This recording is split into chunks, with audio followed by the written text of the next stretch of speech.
Salut tout le monde, aujourd'hui on se retrouve pour une nouvelle vidéo car aujourd'hui je vais vous raconter la suite de l'histoire du Portugal.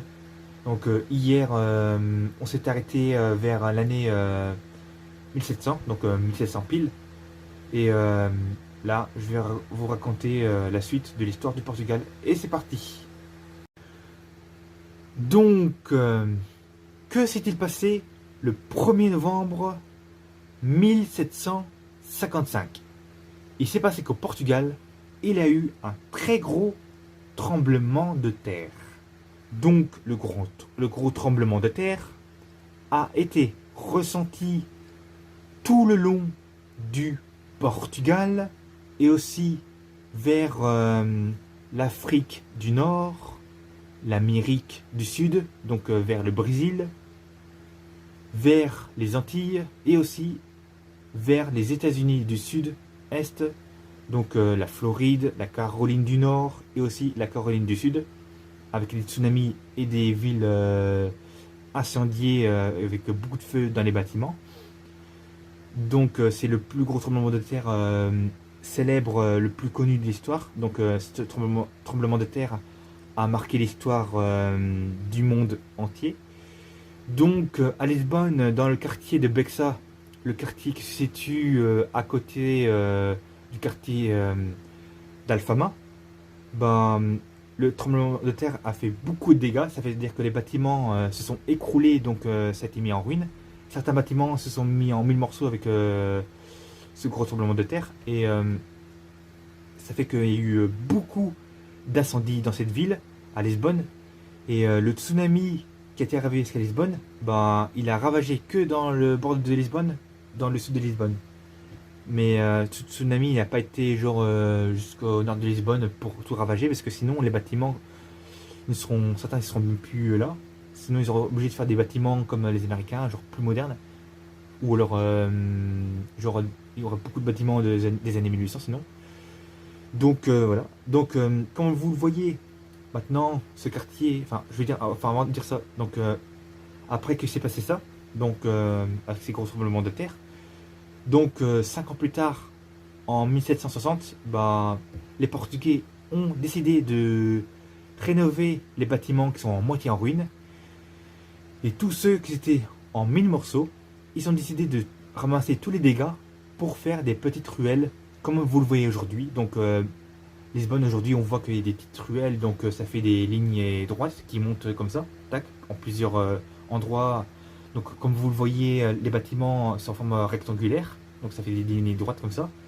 Et il y a aussi deux avenues, donc ça fait genre l'avenue, l'avenue qui est enfin l'avenue qui est plus au nord du quartier de Bexa, bah elle fait ça en ligne droite, et une vers le sud qui fait ça. Après voilà, après il y a des petites routes qui font des avenues qui est à côté de, enfin qui est à côté du Grand Lac, du coup ça fait ça. Parce que je sais qu'à là-bas il y a une grande place et puis comme vous le voyez après la grande place il y a aussi le Triomphe, donc un peu comme celle de Paris, l'Arc de Triomphe, ça ressemble à ça. Donc c'est une espèce de grande entrée comme le grand portail du centre-ville. C'est considéré comme ça. Comme la grande place, peut être considérée, la grande place est considérée comme si c'était la place pour les rois puis les gens qui accueillaient à l'époque. À mon avis c'était pour ça. Et malheureusement les tremblements de terre a fait beaucoup de dégâts. Donc la cathédrale de Lisbonne, ben, encore aujourd'hui on la voit en ruine. Donc ça veut dire que le toit de cette cathédrale n'est plus là. Donc les gens ils peuvent le visiter à l'intérieur. Mais on voit qu'il n'y a même plus de chaises avec des trucs pour que les personnes aillent à l'intérieur. Donc ça fait genre toute vide comme ça. Et c'est franchement incroyable parce que les tremblements de terre, c'est des trucs qui arrivent à chaque décennie. Même à peu près tous les 3 4 ans. Il y a toujours des tremblements de terre. Et je pense que là j'ai tout dit sur le séisme du Portugal qui était plus célèbre. Et maintenant nous allons passer pour parler de la période où que Napoléon a été au Portugal vers 1801 et qu'il a dû quitter vers 1812. Donc cette guerre civile a duré à peu près 11 ans, donc une décennie. Donc Napoléon, il a voulu faire en sorte faire genre la France empire, donc l'empire française. Donc il a voulu faire ça, il a voulu faire la France empire, enfin l'empire française dans toute l'Europe. Et c'est parce qu'en fait, il était contre l'Europe. Il a voulu que ce soit la France qui fasse toute l'Europe. Donc lui, il a été en Espagne. Et dès qu'il était en Espagne, bah, il a réussi à aller jusqu'au Portugal. Donc il a atteint la ville de Lisbonne. Donc ce que ça fait, c'est que les Espagnols et les Portugais n'étaient pas d'accord. Et ce qu'il a déclenché, il a déclenché une révolution, une révolte et aussi une guerre civile qui a duré à peu près 11 ans. Ensuite, après, ce qui s'est passé, c'est que bah, il était tellement fort avec ses légions d'armée, Napoléon. Donc, ils ont fait comme les Romains en fait. Il était tellement fort que il a repoussé tout le monde et il a réussi à repousser tout le territoire de l'Espagne et un petit peu dans certaines régions du Portugal. Donc, il y a eu des moments où les Portugais et les Espagnols, ils ont réussi à repousser Napoléon. Et après, il a réussi, Napoléon, à repousser les Espagnols et les Portugais pendant une décennie, jusqu'à temps que Napoléon y perde. Parce qu'à l'époque, les Portugais et les Espagnols ils se sont revengés. Donc, ça fait que Napoléon, Napoléon avait beaucoup perdu. Et du coup, ils ont repoussé l'armée française jusqu'à la frontière française. Et c'est là que Napoléon, après les gens ils ont dit, tiens, Napoléon, ils vont le mettre en prison. Mais en fait, ils l'ont mis en prison dans l'île de Sainte-Hélène. L'île de Sainte-Hélène qui se situe dans l'Atlantique du Sud. Et il était enfermé en prison pendant quelques mois, jusqu'à temps que Napoléon y meure, donc en 1815. Et Napoléon était enterré en 1815 dans l'île de Sainte-Hélène. Vous imaginez? Parce que lui, il n'était pas d'accord que l'Europe soit apparue, parce qu'il a voulu que ce soit genre un grand empire français qui a, qui a voulu conquérir toute Europe entière. Parce que aussi, enfin, il a voulu faire aussi la moitié de la Russie. Genre d'un bout de la Russie qui est encore européenne. Voilà. Et je pense que j'ai tout dit sur Napoléon, sur la période de Napoléon. Je sais plus comment parler. J'ai fini de dire, d'expliquer sur la période de Napoléon au Portugal. Puis voilà, après, voilà, donc au Portugal, après, ça va passer, donc voilà, je sais que vers les années 1800, après voilà, tout allait bien au Portugal, mais voilà. Mais je sais qu'il y a eu beaucoup de rois, mais. Enfin, non, je sais pas pourquoi je dis mais, alors qu'il s'est rien passé de mal.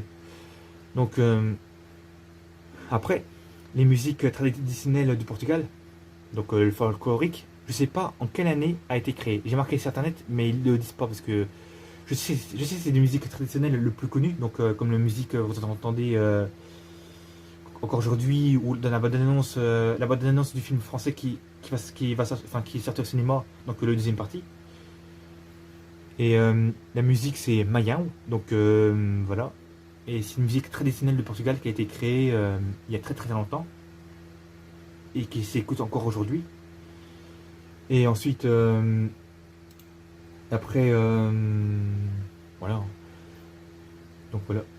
Alors, par contre, alors, qui était le dernier roi du Portugal?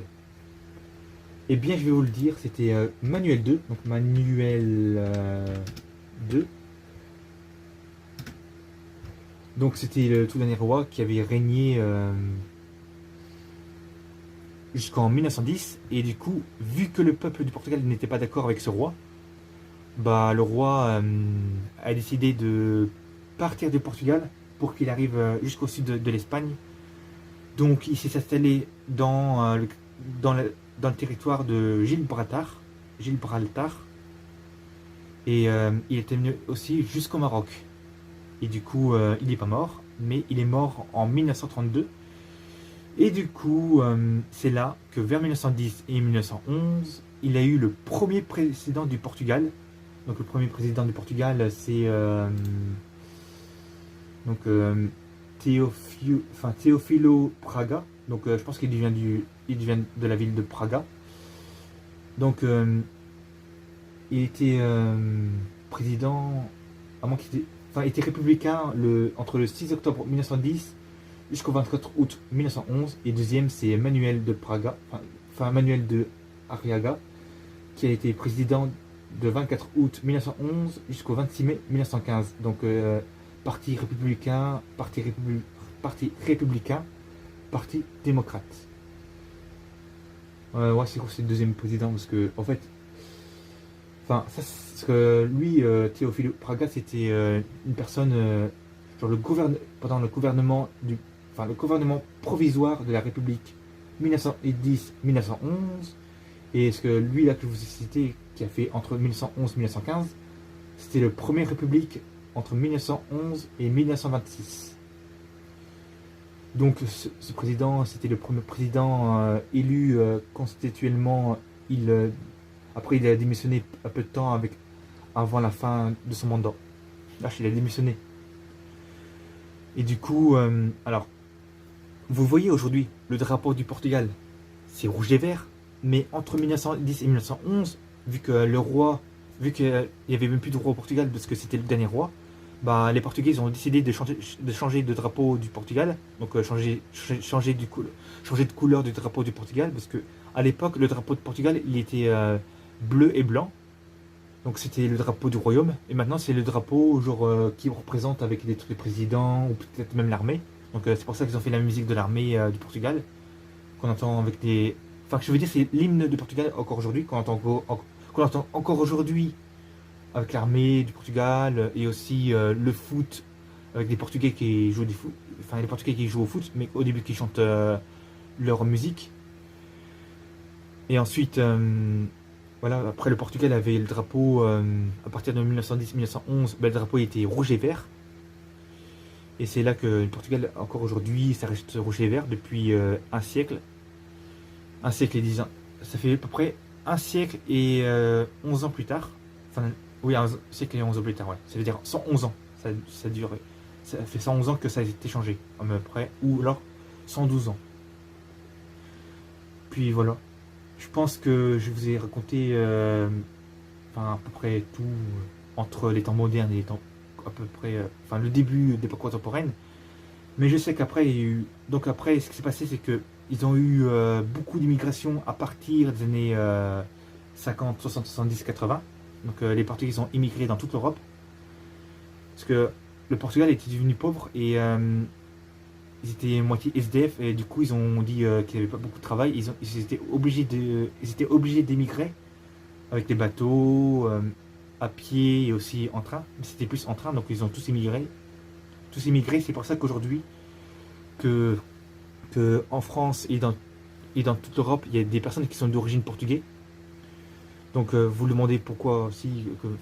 Je vais dire, moi aussi je suis portugais, donc c'est pour ça que vous voyez dans la caméra que je suis mat. Parce qu'à l'époque, voilà, ceux qui me suivent depuis des années, mon pseudo c'était genre Paul Ferreira, parce que Ferreira c'est portugais. Et moi je prends ça pour réfléchir, ça m'aide à réfléchir parce que sinon j'ai des trous de mémoire. Je fais ça comme ça. Comme si je le dépouillais. Donc voilà. Et après, si je voulais. Moi je vais dire, si vous voulez, je vous raconte l'histoire d'aujourd'hui du Portugal. Ouais, donc je sais que dans les années 90, le quartier de Lisbonne était nouveau, donc ils ont fait un quartier très moderne avec des centres commerciaux que vous n'avez jamais vus. Donc en fait, le centre commercial, il ressemble à un aéroport maintenant au Portugal. Donc ça veut dire que vous avez des très grands couloirs énormes. Donc ça fait genre des gros couloirs bien écartés à plusieurs mètres, avec des étages avec des tipons dessus, avec les baies vitrées au-dessus. Donc ça fait comme. En fait, ils ont fait ça comme le gros bateau de voyage, un peu comme les paquebots, ou même mieux que ça, avec dedans. Donc dedans, ça veut dire que vous avez genre les fast-food comme McDonald's et le KFC, et vous avez aussi le grand centre commercial Continent, et aussi des petits magasins comme Fnac, tout ça. Et voilà, des trucs comme ça. Puis ce qui est moderne, quoi. La modernité. Donc ça fait avec plusieurs étages, genre 6 étages de hauteur. Vous imaginez? Puis voilà. Je crois que ma vidéo dure longtemps. Ciao, à la prochaine vidéo.